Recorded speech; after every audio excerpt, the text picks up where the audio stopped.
All right, well, after more than 5 months of promises, Senators Chuck Schumer, Cory Booker, and Ron Wyden yesterday unveiling a draft of their federal cannabis reform bill. The sweeping bill seeks to decriminalize cannabis, regulate it like tobacco, and help those harmed by drug policies. Cheddar cannabis reporter Chloe Aiello sat down with the Canopy Growth CEO David Klein to find out what his thoughts are on the bill. Let's take a listen.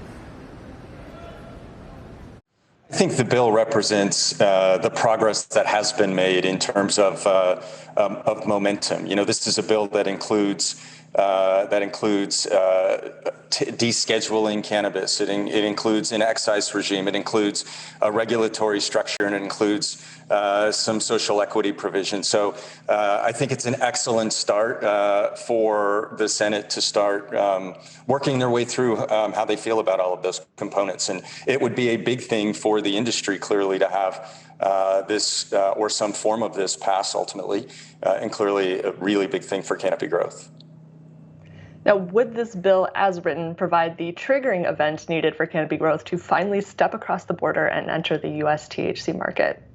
Yes, it would. And it's not just this bill that would allow us to exercise our trigger rights, but this bill would definitely check enough boxes for us to be able to do that. And it's really that federal regulatory or the federal legalization that is the trick for us. Now, as you alluded, there is a lot in this bill, from equity provisions and federal excise taxes to interstate commerce rules, but it's only a draft. What do you think was done successfully, and what would you like to see changed before this bill, if this bill were to go into law?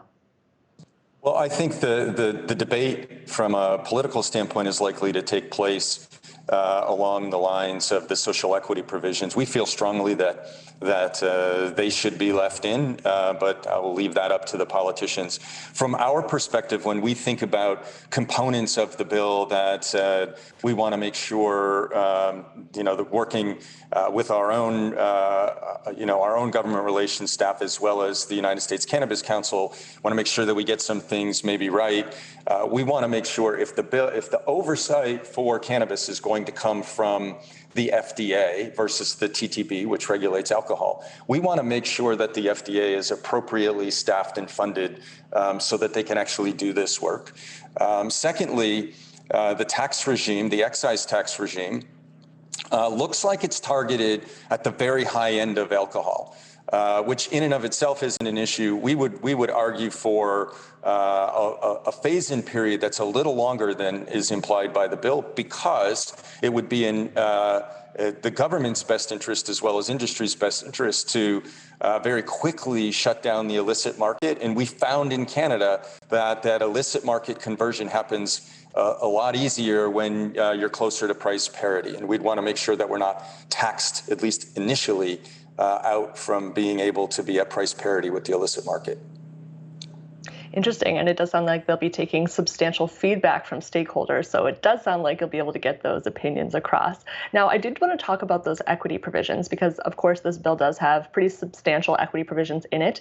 Do you think it goes far enough to redress decades of harm from punitive drug laws on vulnerable communities? I think the first, the things that are in this bill are super important, like records expungement and the ability, records expungement for nonviolent cannabis offenders, and the ability to have, again, nonviolent cannabis offenders who are currently incarcerated, their cases reheard. I think that's massive and clearly life-changing. The excise tax provision allows for community reinvestment into communities that have been harmed by prohibition. And so I think that those items are really important. And there are also some tax benefits that accrue to smaller businesses, which would allow the growth of entrepreneurial entrance into the space that are social equity applicants. I think there's funding even for states that have social equity licensing programs, right? So I think the framework is fine. I think that this will be the hardest thing to negotiate at the political level, and the devil will be in the details, because there are a lot of things to pick through in those areas.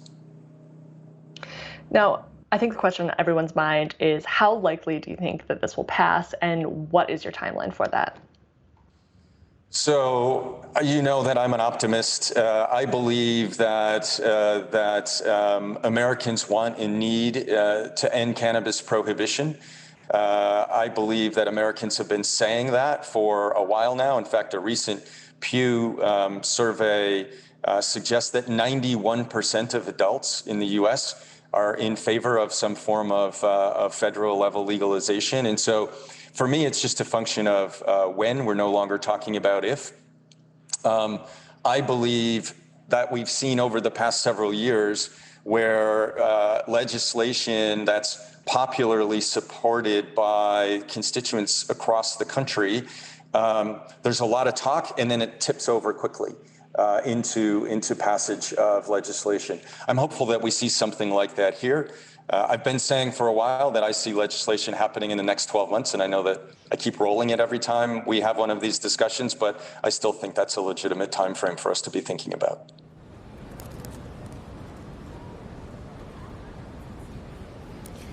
Big thanks there to cannabis reporter Chloe Ayala with Cheddar, who was joined by the Canopy Growth CEO David Klein earlier today.